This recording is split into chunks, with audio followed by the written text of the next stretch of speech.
So another day, another unit na naman po ang ating susubukan at another owner na naman po. So ito pong unit na to ay kay Sir Arnel Bugtay. So isa po itong Taurus A2K dual propellant po, no? So yan, napaka-pogi mga kabengbeng.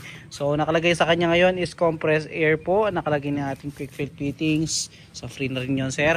So ito, meron po siyang serial number dito. Ayan, yung kagandahan ng ating mga A2K. Then ano pa ba? So grouping test natin to mga kabengbeng. So sa mga naghahanap ng pwede sa CO2 at pwede sa PCP, ganitong unit po ang inyong hanapin mga kabengbeng. So wala ka man mapagkargahan ng CO2, pwede ito. At kung pagod ka naman mag-pump, pwede rin ito mga kabengbeng. So dual propellant po siya, no? So ngayon nakalagay sa kanya is compressed air po. So grouping test muna natin ito mga kabengbeng.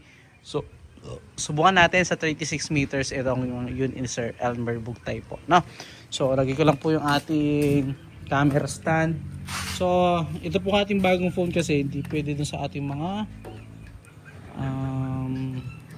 anong tawag doon? Side cam. Ewan ko ba bakit mahal ng cellphone mga kabengbeng, ayaw naman sa ating side cam.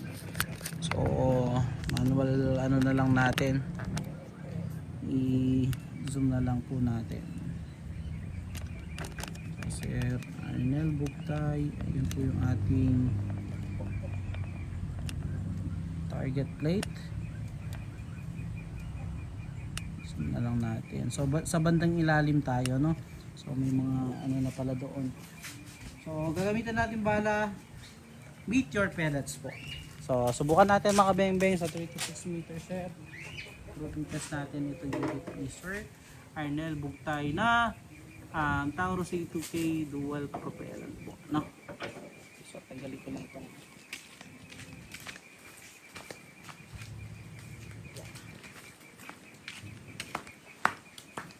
First shot po tayo, Sir Arnel Bugtay.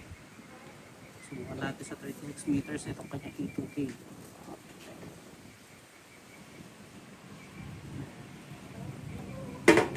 First shot. First shot tayo. Second shot po.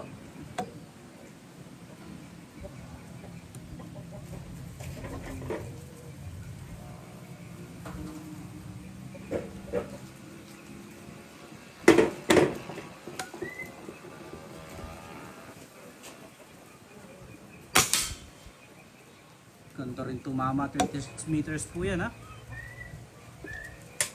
Hindi po biro yun sa 20-inch barrel na A2K lang.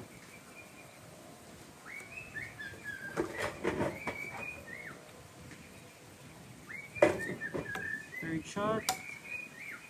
Lakas pa ng hangin mga bengbeng. Grabe kaganda naman yan. Fourth shot po.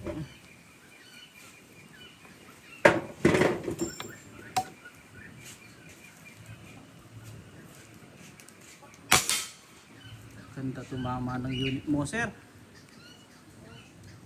At panglima.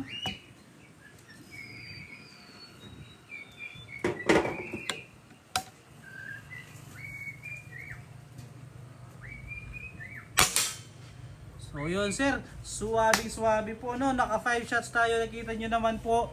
Napagandang groupings ng unit ni Sir Sir Bugtay. Sir, eto, no, pupuntahan po natin yung ating